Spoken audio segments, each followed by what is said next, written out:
guys, good morning. Well, today is Monday, June 22nd, and we are going to begin with the exams of English. And for this occasion, we are going to be reviewing what we saw on grammar. And on this unit, we saw a lot of irregular verbs.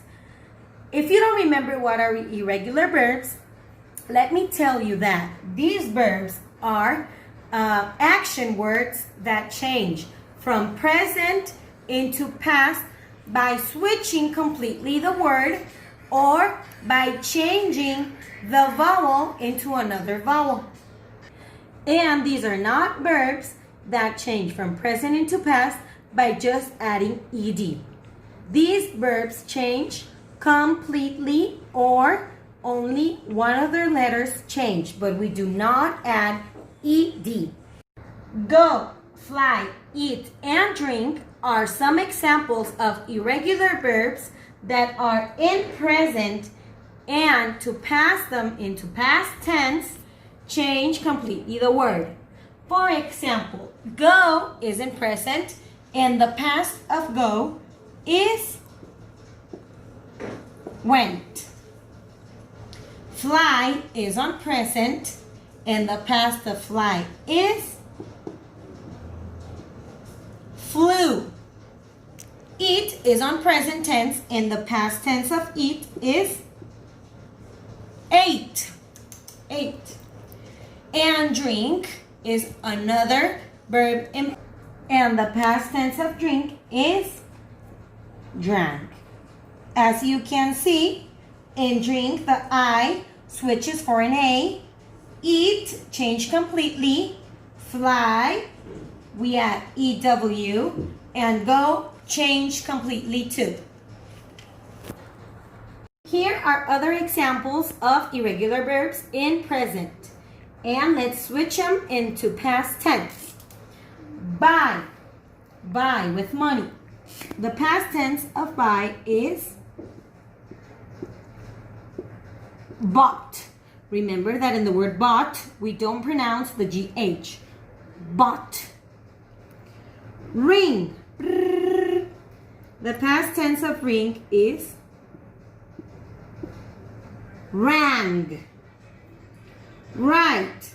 The past tense of write is wrote. And finally, the past tense of take is took. In take, the word changed completely. Write, we changed the I for the O. In ring, also we switched the I for an A. And buy and bought changed completely. Now we have the other two last verbs that we saw in Unit 6. And we see hang and bring. The past tense of hang is hung. We switch the A for the U. The past tense of bring is brought. The word changes completely. Okay? And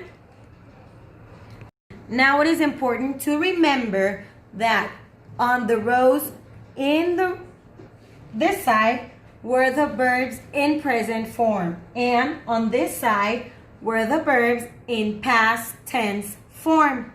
Why am I explaining you this?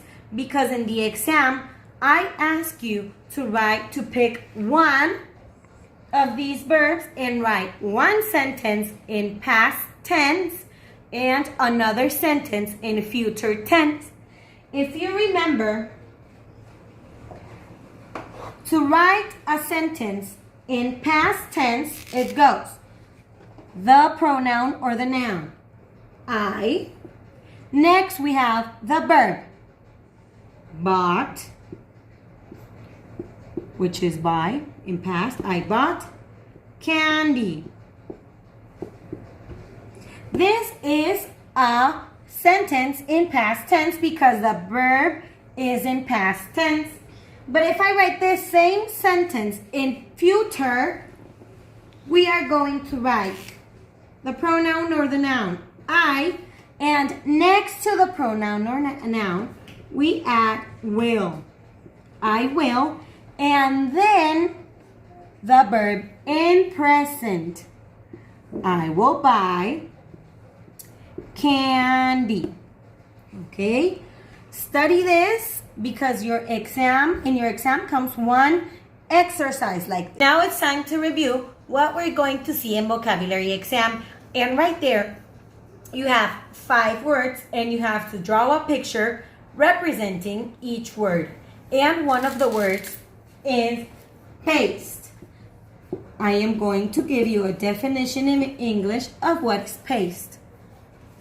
Paste is a thick, soft moisture typically produced by mixing ingredients with a liquid.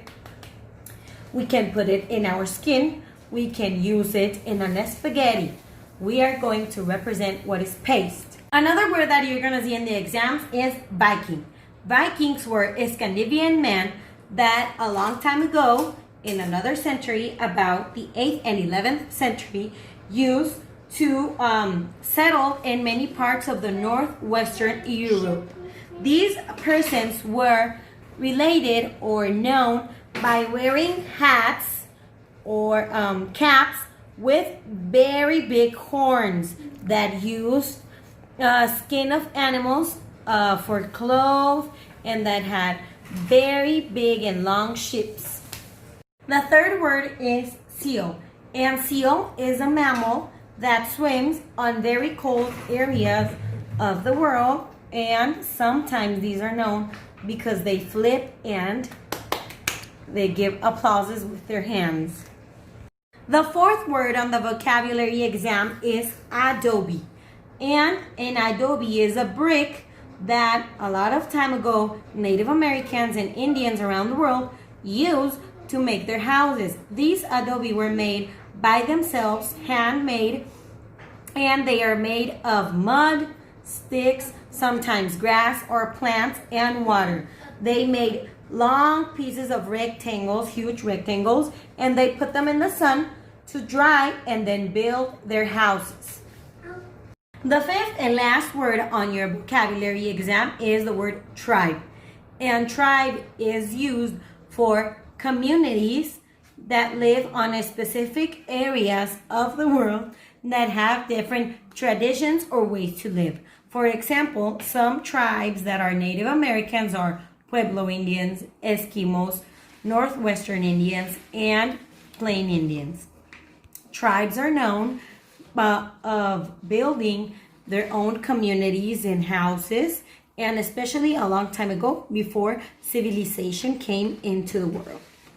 And this is the last part of the video.